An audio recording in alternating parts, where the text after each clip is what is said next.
Good morning friends.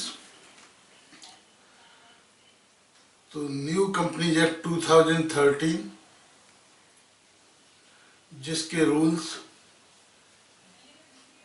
1 अप्रैल 2014 से completely applicable हो गए थे और काफ़ी सेक्शंस तो सितंबर 2013 से ही एप्लीकेबल हो गए थे। अभी आपने हाल ही में न्यूज़ सुनी होगी टीवी पर, national stock exchange limited NSEL के खिलाफ मॉडर्न इंडस्ट्रीज ने क्लास एक्शन सूट फाइल किया। क्लास एक्शन सूट फाइल किया मतलब सिविल सूट फाइल किया फॉर डैमेजेस फॉर कंपनसेशन। क्या ये पहले पॉसिबल था? आपको याद हो कि कुछ समय पहले सत्यम केस हुआ था। सत्यम जो इंफॉर्मेशन टेक्नोलॉजी की कंपनी थी, उसने fake FDR and fake assets अपनी बैलेंस शीट में दिखाई थी, जिसके लिए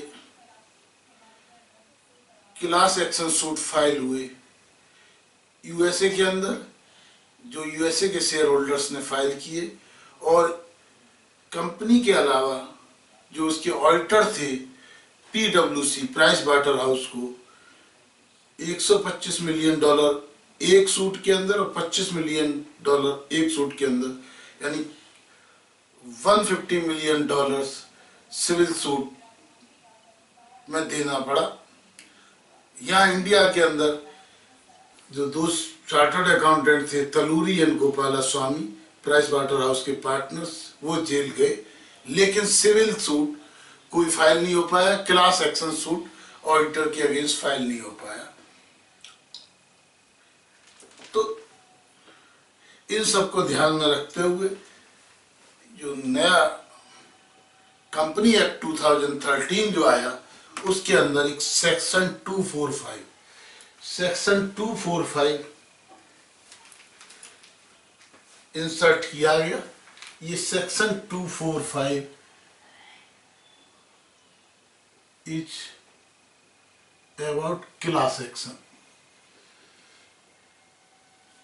ये क्लास एक्शन क्या है?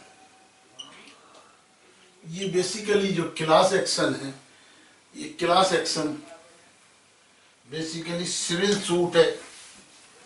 ये जो सेक्शन 245, यदि आप समझें, सेक्शन 245 क्लास एक्शन, यदि इसको 2 पार्ट्स में करके देखा जाए तो class means small share holders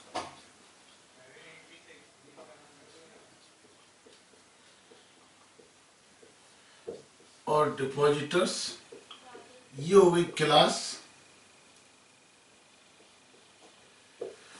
और एक्शन क्या हो गया? That is suit for damages, compensation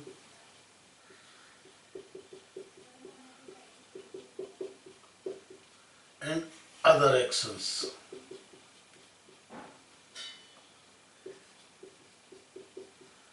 other actions, ये सेक्शन 245 कहता है about the class action. Class action basically क्या है कि जो छोटे छोटे शेयर होल्डर्स हैं, ये कलेक्टिवली या उनके व्याप पे कोई रिप्रेजेंटेटिव, उन सबके व्याप पर एक सूट फाइल कर सकता है। ठीक है, तो इसमें हम क्या पढ़ेंगे? कौन फाइल कर सकता है, ठीक है, किसके खिलाफ फाइल कर सकता है,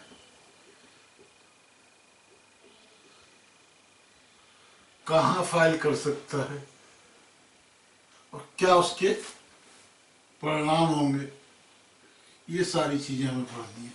तो कौन फाइल कर सकता है? स्मॉल शेयर होल्डर्स या डिपॉजिटर्स। सेक्शन 245 के अंदर जो नई बनी अथॉरिटी है NCLT, national company law tribunal में एप्लीकेशन फाइल कर सकते हैं suit for damages compensation and action के लिए। ये suit for damages compensation and action किस किस के ऊपर होगा? ये होगा कंपनी के ऊपर,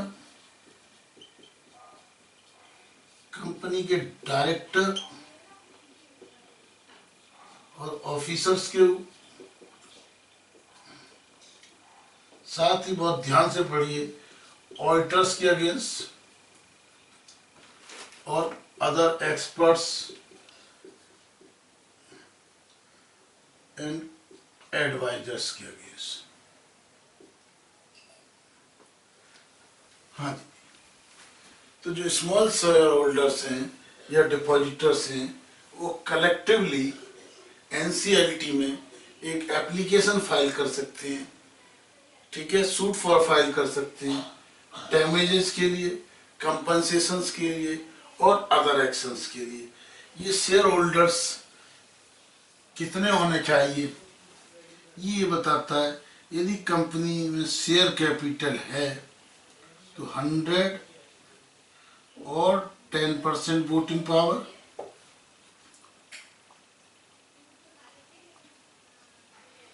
शेयर होल्डर्स कितने होने चाहिए? या तो 100 स्मॉल शेयर होल्डर्स या share holders having 10% voting power. और जिस कंपनी में शेयर कैपिटल नहीं है, नो शेयर कैपिटल, वहाँ 1/5 of total number of share holders, ये फाइल कर सकते हैं। डिपॉजिटर्स के केस में सेम पोजीशन है, 100 और 10% ऑफ टोटल डिपॉजिट।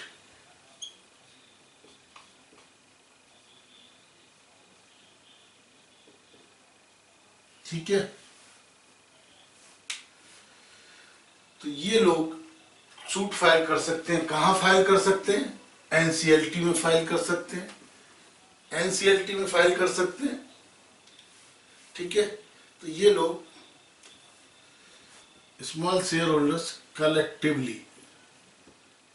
कलेक्टिवली यानी सब मिलके, ठीक है, कलेक्टिवली और रिप्रेजेंटेटिव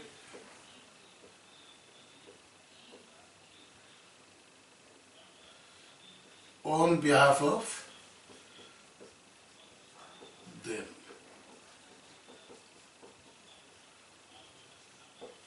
ठीक है, कलेक्टिवली फाइल कर सकते हैं या रिप्रेजेंटेटिव।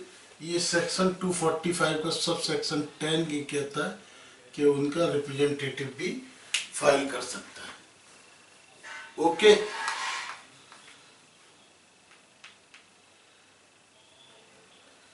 तो ये क्या हर कंपनी पे फाइल कर सकते हैं एक्सेप्ट बैंकिंग कंपनी।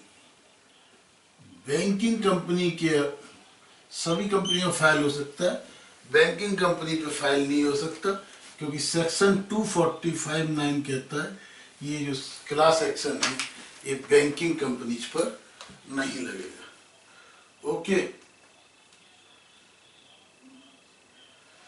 तो ये जो है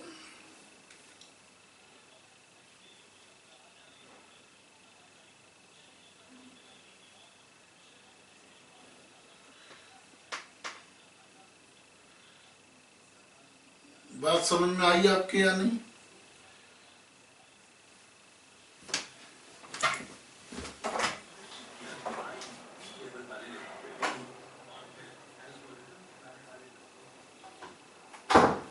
हाँ, तो सेक्शन 245 क्या कहता है? जो स्मॉल शेयर होल्डर्स हैं या डिपॉजिटर्स हैं, ये इकट्ठे होकर जिस तरह पुराने कंपनीज एक्ट में prevention and operation of the management होता था, उसी तरह ये लोग फाइल कर सकते हैं अब suit for damages compensation company के खिलाफ, डायरेक्टर्स के खिलाफ, ऑडिटर्स के खिलाफ, एक्सपर्ट्स के खिलाफ। किस काम के लिए?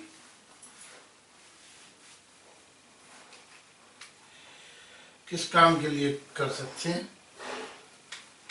इसके लिए हमने टर्म्स बताई है, FUW, FUW, FUW, FUW, FUW। FUW क्या है? फ्रॉडुलेंट एक्ट और फ्रॉडुलेंट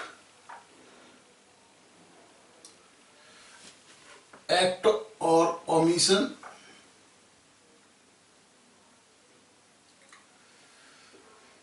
अनलॉफुल एक्ट और ओमिशन और रॉन्गफुल एक्ट। यानी कोई फ्रॉडुलेंट एक्ट किया या ओमिट किया, जो करनी चाहिए थी चीज, जो ड्यूटी थी वो नहीं की, या कोई कानून का उल्लंघन किया, अनलॉफुल यानी कंपनी लॉ का या किसी एनी अदर लॉ का, या कोई अदर लॉ रॉन्गफुल एक्ट किया, इन सब के लिए कंपनी पर, डायरेक्टर्स पर, ऑडिटर्स पर एंड एक्सपर्ट्स पे। उसके अलावा ऑडिटर्स पे FUW के अलावा, ठीक है, इम्प्रॉपर और मिसलीडिंग रिपोर्ट और एक्सपर्ट्स पे इनकरेक्ट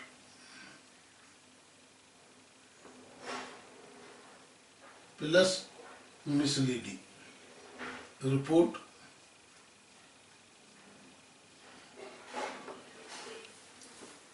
हाँ जी,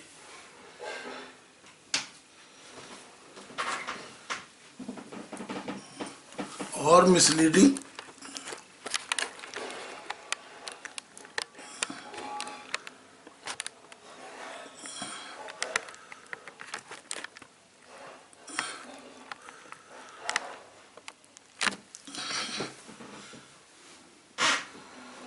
हाँ जी, बात कुछ कुछ समझ में आई?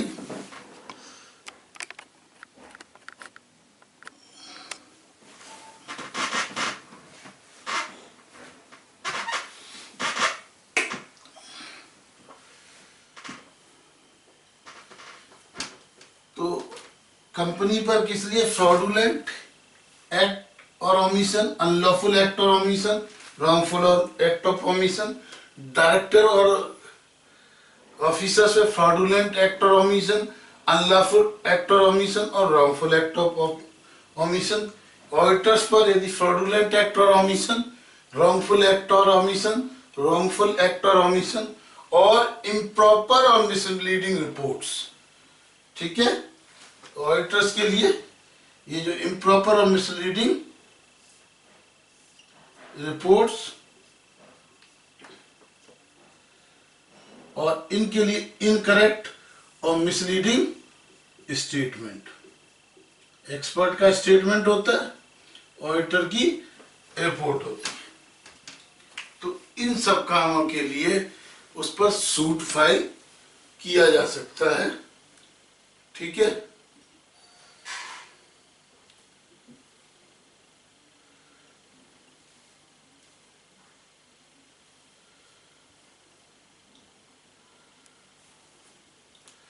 उसके अलावा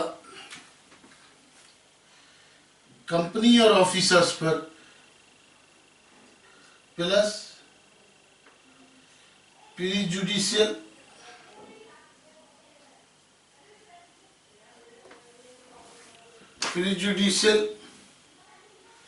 एक्शन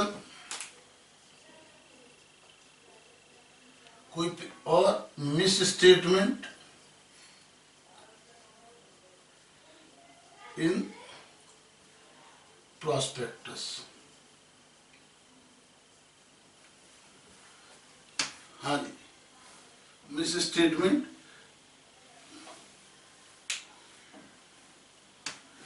तो कुल मिला के company fraudulent, unlawful and wrongful act के लिए तो चारों ही एंटिटी, चाहे कंपनी हो, कंपनी के ऑफिसर्स हो, ऑडिटर्स हो, एक्सपर्ट हो, यदि कोई fraudulent, unlawful and wrongful act करते हैं, ये चारों ही लायबल है। उसके अलावा यदि कोई प्रेजुडिशियल एक्शन करते हैं, यानी कोई ऐसा एक्शन करते हैं जो कंपनी के हितों के खिलाफ है, उसके लिए कंपनी या कंपनी के डायरेक्टर, या कोई मिस स्टेटमेंट इन प्रोस्पेक्टस है, या मिसलीडिंग एक्ट और ओमिशन है प्रोस्पेक्टस में, मिसलीडिंग एक्ट और ओमिशन इन प्रोस्पेक्टस, उसके लिए कंपनी और उसके डायरेक्टर्स पर फाइल किया जा सकता है। और ऑडिटर्स पर कोई इम्प्रॉपर रिपोर्ट या miss statement in the audit report, उसके लिए फाइल किया जा सकता है।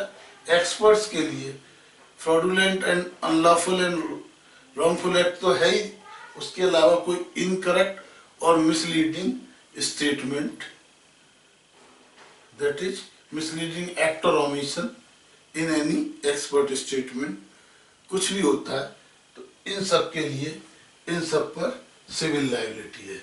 हालांकि मिस स्टेटमेंट और प्रेजुडिशियल के लिए क्रिमिनल लायबिलिटी भी,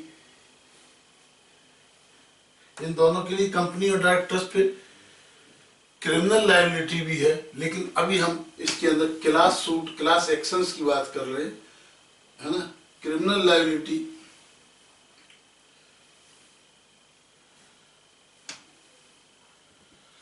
है वो एक अलग सेक्शंस के अंदर इन कामों के लिए क्रिमिनल लायबिलिटी भी है। सेक्शन 35 के अंदर क्रिमिनल लायबिलिटी भी है। क्रिमिनल लायबिलिटी किसके लिए? सेक्शन 34 के अंदर यदि misstatement in the prospectus,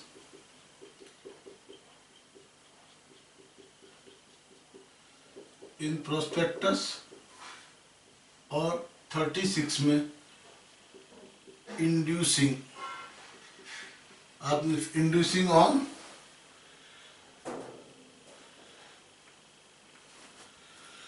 ठीक है, inducing for investing, inducing by misleading statement, inducing to invest fraudulently एमआई, तो that is the criminal liability. लेकिन यहाँ क्रिमिनल लायबिलिटी जो section 34, 35, 36 of the new company act 2013 के अलावा ये सेक्शन, ये सारा कुछ हमारा जो चल रहा है वो कंपनीज एक्ट 2013 के हिसाब से चल रहा है। हाँ जी, तो कुछ समझ में आया? शेयर होल्डर्स और डिपॉजिटर्स कलेक्टिवली इकट्ठे होके, या उन सब कलेक्टिव के व्याप पे कोई आदमी एनसीएलटी में एप्लीकेशन फाइल कर सकता है और सूट फाइल कर सकता है for damages and for compensation and other actions, ठीक है। और अदर एक्शंस, ये डैमेज कंपनसेशन के लिए अदर एक्शन में वाइंडिंग अप के लिए कर सकता है ना, और भी कोई इन्वेस्टिगेशन के लिए कर सकता है। That is a separate, damages के लिए compensation and other actions. Okay,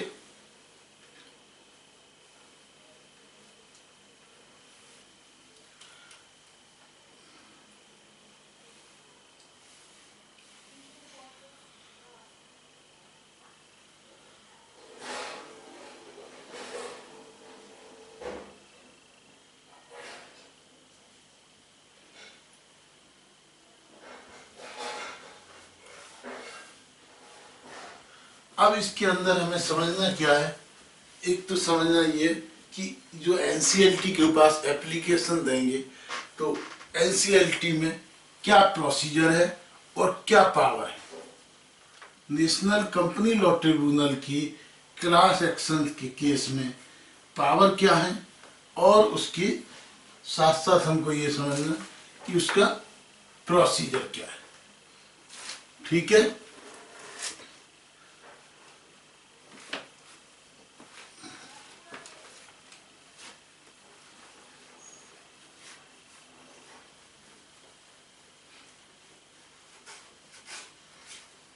तो अब हम समझते हैं एनसीएलटी की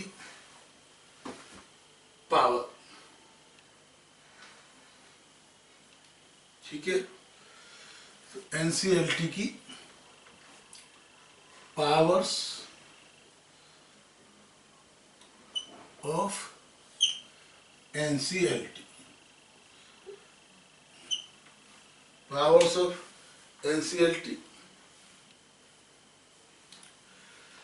तो सबसे पहली पावर है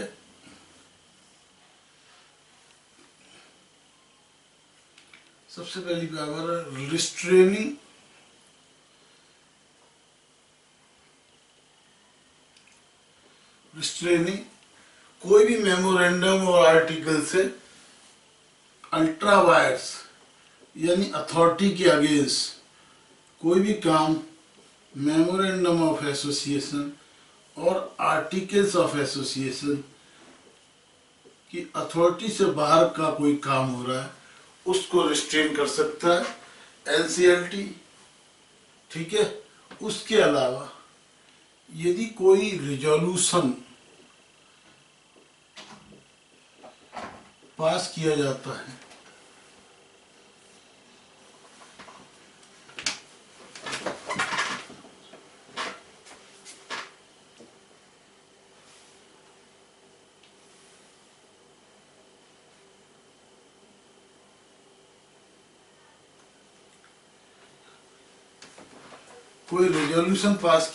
है किसके लिए, फॉर ऑल्टरेशन ऑफ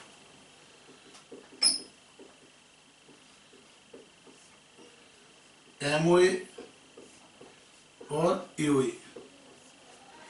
एमओए और एओ के लिए तो इसको वॉइड करार दे सकता है, यानी इस रिजोल्यूशन को कैंसिल कर सकता है, वॉइड कर सकता है कि this resolution will not be acted upon. Okay, उसके अलावा यदि कोई रिजोल्यूशन पास होता है, रिस्ट्रेन कर सकता है किसी रिजोल्यूशन पास्ड को, यदि ऐसा resolution suppressing of material fact या मिसलीडिंग स्टेटमेंट के बेस पे कोई रिजोल्यूशन पास हुआ है, ऐसे रिजोल्यूशन को रिस्ट्रेन कर सकता है। ठीक है, उसके अलावा नंबर 1, 2, 3, उसके अलावा रिस्ट्रेन कर सकता है या प्रोहिबिट कर सकता है to act against company law और any other law. Next is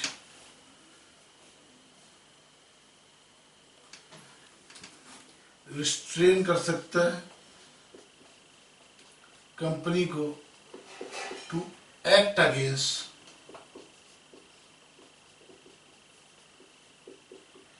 members resolution.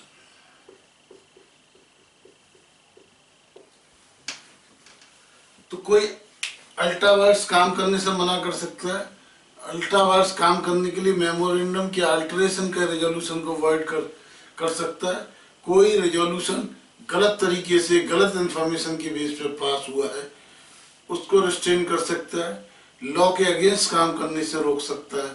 उसके अलावा कोई रेजोल्यूशन जो शेयर होल्डर्स ने पास किया उस रेजोल्यूशंस की भावना या इस रेजोल्यूशंस के एसेंस से अलग काम करने से रोक सकता है। ये सारी पावर है किसकी? एनसीएलटी की। ओके। उसके अलावा यदि जॉइंट ऑडिटर है तो जॉइंट ऑडिटर में किस ऑडिटर्स की क्या रेस्पॉन्सिबिलिटी होगी उसकी रेस्पॉन्सिबिलिटी भी फिक्स कर सकता है एनसीएलटी। ओके।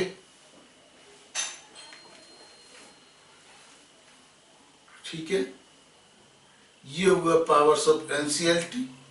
अब हम नेक्स्ट चलेंगे प्रोसीजर्स। ओके, अब हम चलते हैं प्रोसीजर पर। प्रोसीजर्स एट एनसीएलटी, तो ये मैं इरेज कर देता हूं।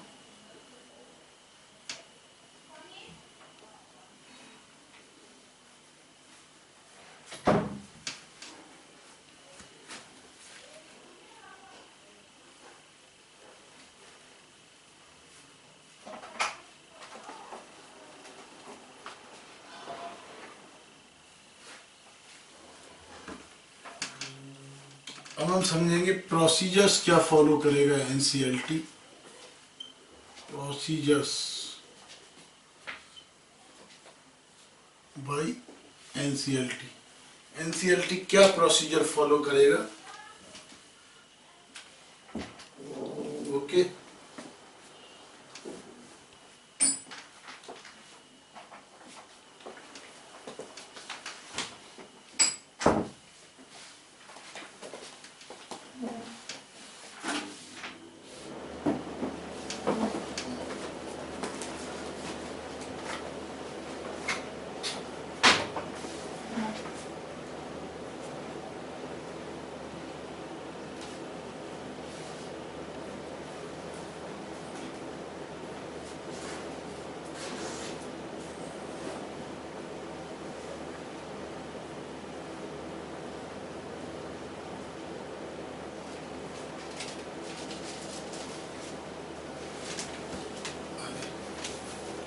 प्रोसीजर्स क्या है एनसीएलटी का?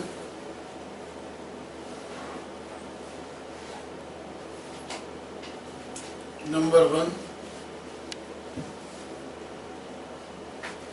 सबसे पहले जब भी कोई एप्लीकेशन आएगी तो ये पब्लिक नोटिस निकालेगा। ये जो पब्लिक नोटिस होगा सारे शेयर होल्डर्स, डिपॉजिटर्स के अलावा कंपनी को और कंपनी के मैनेजमेंट को भी दिया जाएगा। पब्लिक नोटिस निकालेगा। ठीक है।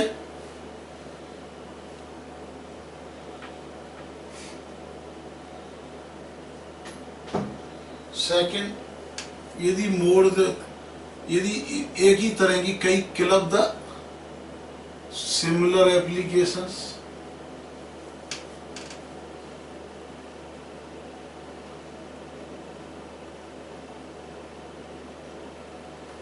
सारी जितनी एप्लीकेशंस हैं सिमिलर एप्लीकेशंस उनकी क्लबिंग करेगा।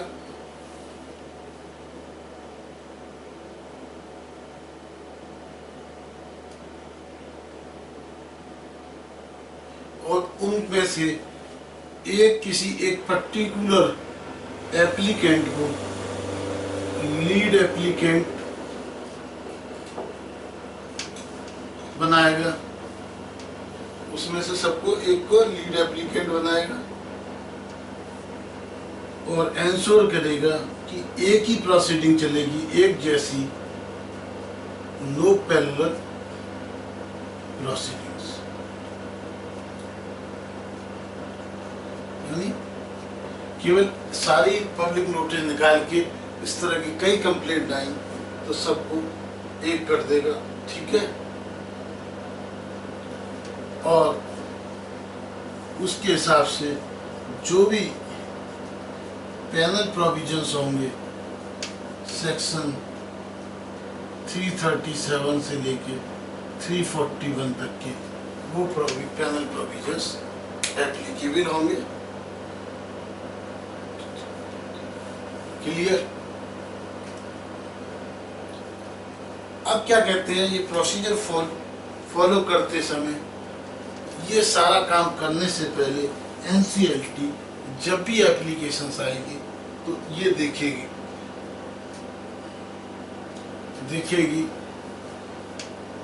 कि जो एप्लीकेशंस आई हैं, हाँ जी, अब जो एप्लीकेशंस आपको पता है, लोग गलत एप्लीकेशंस, फर्जी एप्लीकेशन, जरा सी बातों पर, पेटी इश्यूज पर सीधे एनसीएलटी में एप्लीकेशन डाल देते हैं।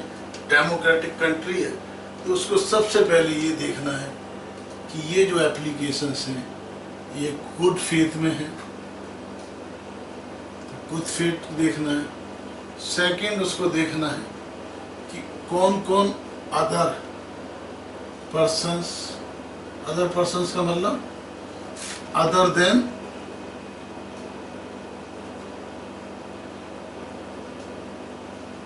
डायरेक्टर्स, मेंबर्स, डायरेक्टर्स, ऑफिसर्स, कौन कौन इसके अंदर इन्वॉल्व है। एप्लीकेशन जो है वो बोनाफाइड है, एप्लीकेशंस बोनाफाइड है। साथ ही साथ एप्लीकेशन में no personal interest of applicant, इसके अंदर यदि पर्सनल इंटरेस्ट एप्लीकेंट का नहीं है तब भी on behalf of the others application accept की जा सकती है। ठीक है, और साथ ही साथ उसको ये एंश्योर करना है कि जितनी ओमिशंस हैं दैट आर रेटिफाइड सब्सिक्वेंटली, ये एंश्योर करना काम है एनसीएलटी का। ठीक है, और ये जो प्रोसीजर्स है या जो एनसीएलटी के जितने भी एक्शंस हैं वो क्या है, 245(6) कहता है they are binding on the company, binding on the company, ये कंपनी पर बाइंडिंग है। ठीक है, they are binding on the company. ठीक है, हालांकि अपीलेबल है, अपीलेबल है, इसकी appeal NCLT, NCLET, national company law appellate tribunal एक बनाई गई है, उस national company law appellate tribunal में इसकी कंप्लेन की जा सकती है। ठीक है,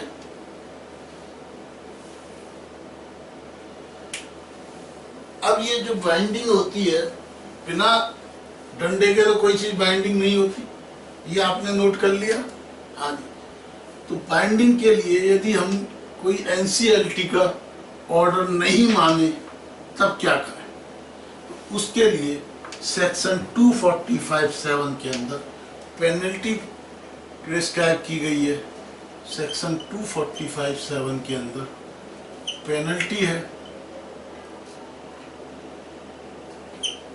सिविल लायबिलिटी के अलावा यदि ऑर्डर नहीं मानते हैं। ठीक है, तो कंपनी के केस में कंपनी में 5 से 25 लाख रुपए तक की, यानी मिनिमम 5 लाख और मैक्सिमम 25 लाख की पेनल्टी है। ऑफिसर्स पर, ऑफिसर्स है, ठीक है, ऑफिसर्स पे 3 इयर्स इम्प्रिजनमेंट प्लस 25,000 रुपए से लेके 1 लाख का फाइन, ये कुल मिला के आप पे पेनल्टी है। इसलिए आप यदि ये प्रोसीजर्स, डायरेक्शंस आप एनसीएलटी का नहीं मानते हैं, आपको कंपनी को 5 से 25 लाख रुपए तक का जुर्माना देना पड़ सकता है और ऑफिसर को 3 साल की जेल और साथ ही साथ 25,000 से 1 लाख तक का फाइन हो सकता है। तो ये बहुत ही इम्पोर्टेंट है, क्लास एक्शन है। हर कंपनी को, हर कंपनी के ऑफिसर्स को, ऑडिटर्स को, एक्सपर्ट्स को, CA, CS, CWA, even legal expert, technical experts जो भी रिपोर्ट देते हैं कंपनी लॉ को, उनको बहुत ध्यान से काम करना है। अब जो है केवल कंपनी ही नहीं, कंपनी के साथ एसोसिएटेड प्रोफेशनल्स भी सब कुछ कंपनी लॉ के अंदर रेस्पॉन्सिबल हैं, बहुत ज़्यादा रेस्पॉन्सिबल है और पेनल्टी भी उन पर फिक्स कर दी गई है। तो ये है class action as per new companies act 2013, जिसके रूल्स 1 अप्रैल 2014 से एप्लीकेबल भी हो चुके हैं। तो ये बहुत ही इम्पोर्टेंट है, बड़े ध्यान से आपको पढ़ना है, ठीक है। और मुझे लगता है इसको बहुत ही इजी वे में, जैसा मैंने आपको बताया है, आपको समझना है कि कौन कर सकता है, किसके खिलाफ कर सकता है, कैसे कर सकता है और क्या क्या क्लेम कर सकता है, कौन कौन से एक्ट के अंदर, यानी कौन कौन से एक्शंस, गलत एक्शंस होंगे कंपनी के, कौन से ऑफिसर्स के, कौन से ऑडिटर के, कौन से अदर एक्सपर्ट्स के, जिनके खिलाफ सिविल सूट फाइल किया जा सकता है। और साथ ही साथ यदि उनके एनसीएलटी का क्या प्रोसीजर है और प्रोसीजर ना फॉलो करने पर या एनसीएलटी के ऑर्डर को ना फॉलो करने पर क्या पेनल्टी है, ये सब मैंने आज आपको लेक्चर में बताया। इनको आपको बहुत ही ध्यान से दिलो दिमाग जहन में बैठाना है। Thank you very much.